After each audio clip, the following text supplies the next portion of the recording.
Here is the weekly market recap brought to you by Castillo Investments. Novo Nordisk is making headlines after the FDA granted accelerated approval for Wegovy to treat MASH, a serious liver disease. This breakthrough makes Wegovy the first GLP-1 therapy approved for the condition, expanding its use beyond diabetes and obesity. Strong trial results and a price cut for Ozempic fueled investor optimism, sending Novo shares up more than 7%. At the same time, Intel shares pulled back about 5% on reports that the Trump administration may take a 10% stake in the company by converting CHIPS Act grants into equity.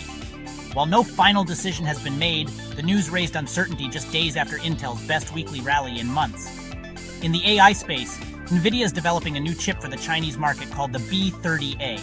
Though less powerful than its flagship B300, it's more advanced than current export models. Approval is still uncertain, but the move highlights Nvidia's strategy to protect revenue in one of its most important markets. Turning to crypto, analysts at Bernstein say the current bull run still has plenty of room to go, projecting Bitcoin could reach as high as $200,000 within the next year. Recent pullbacks from record highs are seen as part of the cycle, with new regulations and growing adoption by institutions fueling the long-term outlook. Meanwhile, Hertz is joining forces with Amazon Autos to sell pre-owned vehicles online.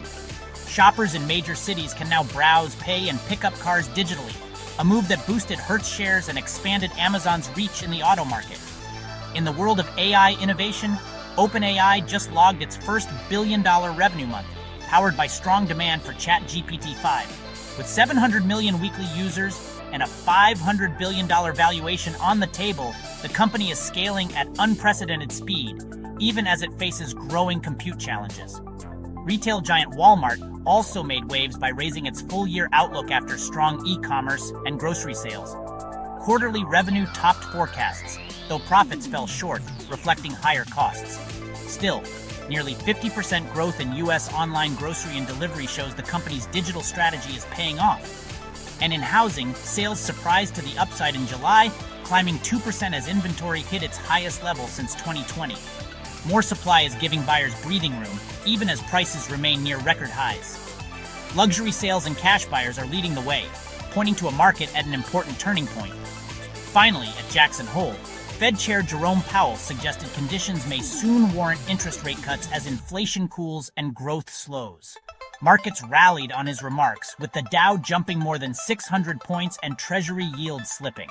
Investors now expect the first cut could come as early as September. This is all for this week. For more updates and market insights, follow us at Castillo Investments.